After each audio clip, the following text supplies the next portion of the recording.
Face à un certain nombre de difficultés dans la mise en œuvre des mesures restrictives édictées par le gouvernement, ce dernier a décidé de leur assouplissement. Il s'agit d'amener les Burkinabés à intégrer la maladie et vivre avec. C'est dire donc que les mesures restrictives et les gestes barrières devront être des réflexes. Mais attention, le gouvernement se réserve le droit de revenir sur les décisions d'assouplissement si une évolution négative est constatée. C'est ce que le Premier ministre a expliqué ce matin aux journalistes au cours d'un point de presse détaillé par Sie Dilarien Hien et Sekou Zango. L'allègement des mesures restrictives contre le Covid-19 annoncé par le président du Faso n'est pas une baisse de vigilance, mais un message que les Burkinabés devraient apprendre à vivre avec le coronavirus comme toutes les autres maladies. C'est ce qu'a laissé entendre le chef du gouvernement à cette rencontre avec les hommes de médias.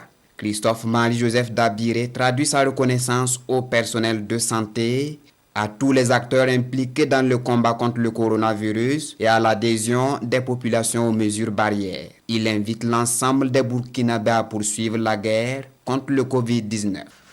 Il a invité chacun et chacune de nous à adopter et appliquer les gestes barrières définis par le ministère de la Santé, à respecter les mesures restrictives des libertés dans le souci de limiter la propagation du virus et de protéger ainsi l'ensemble de la population.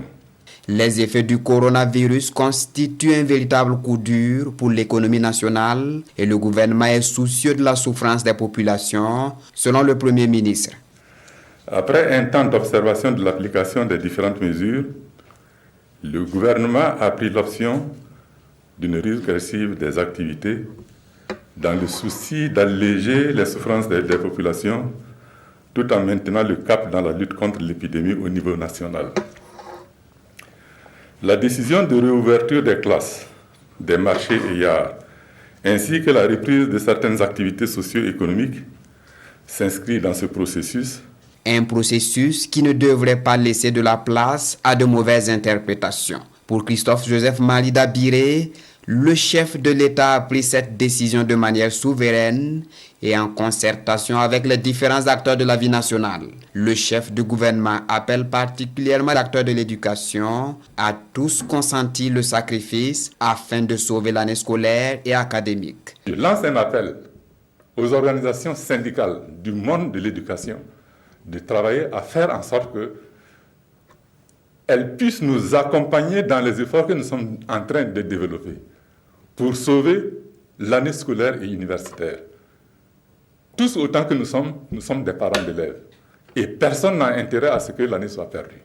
Le port du masque est obligatoire et est en vigueur depuis le 27 avril dernier. Le gouvernement est dans la sensibilisation, mais devra passer à la phase contrôle restrictif afin d'amener tout le monde à observer ces mesures barrières, selon Christophe Joseph Marie Dabiré. Pour l'instant, l'assouplissement des mesures restrictives sont en vigueur depuis ce 4 mai. Toutefois, prévient le Premier ministre, le gouvernement se réserve le droit de revenir sur ces mesures restrictives afin de préserver l'intérêt national.